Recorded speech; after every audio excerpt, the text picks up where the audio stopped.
Some of the most difficult mediations around ethnic and racial tension have succeeded in building bridges. When families from opposing parties have sat around a table and been asked, "Tell me about your children." Stiffness and suspicion have diminished as anecdotes from school and the playground, the common troubles of toddlers and teens are shared. The animosity and finger-pointing at "your people" are hesitantly supplanted by discussions of our neighbourhood and how we can make it better. Parties become participants and even laugh together. Every year on first day Rosh Hashanah, I wrestle with our Torah reading, where Sarah prevails on Abraham to cast out Hagar and Ishmael to fend for themselves in the wilderness. The story seems so out of character for these good and hospitable people. Though God instructs Abraham, "Listen to your wife," the episode leaves us wondering at the seeming cruelty of the banishment. The Pirkei Rebbe Eliezer, an early source on the 10 trials of Abraham, includes the following narrative. Abraham is keen to check up on Ishmael and decides to visit. Sarah makes him promise that it will be such a quick visit he won't even get off his camel. In the story, Abraham makes the journey twice, missing Ishmael on both occasions, but he leaves messages. And when Ishmael's wife shows him hospitality on his second visit, he does dismount from his camel.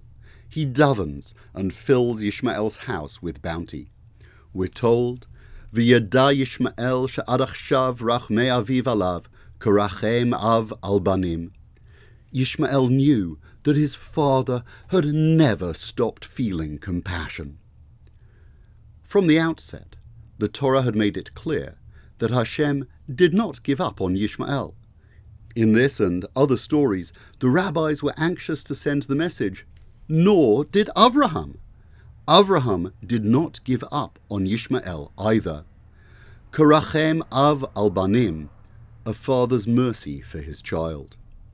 This expression is repeated in our slichot and our shofar service. It's what we want from Hashem over this period, parental compassion. Avraham goes looking. He doesn't wait for Ishmael to come begging. With Ishmael and even Esav, the rabbis ask, what if?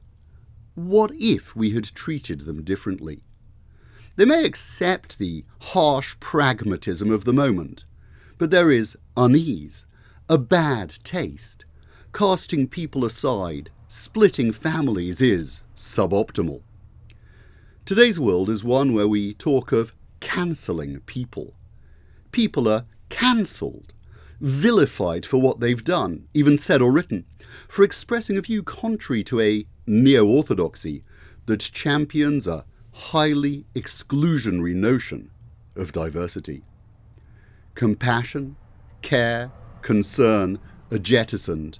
People are cast adrift with no long-term view of reconciliation.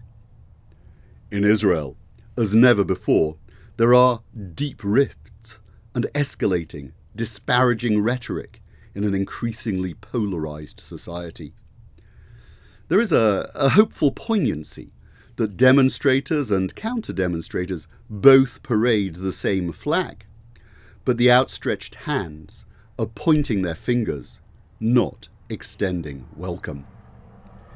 In many disputes, parties use and abuse their power or resources to diminish or vanquish another. It may be a solution, but it's a poor resolution. The Rosh Hashanah message is that all of humanity are subjects of the one King. Our place is to serve, not to subdue. Karachem av al banim. As a father has mercy on his children, we yearn for reconciliation and not cancellation. I pray that 5784 will see us holding more discussions about our children and our neighbourhoods, collaboration on shared visions for a blessed future. Scornful mocking and laughter share one root in Hebrew, tzchok, but one leads to the barren wilderness. The other is the highway to the kingdom of heaven. Wishing you and all Israel a year of blessing and peace, compassion and conciliation. A Shana Tova v'Ketiva Tova.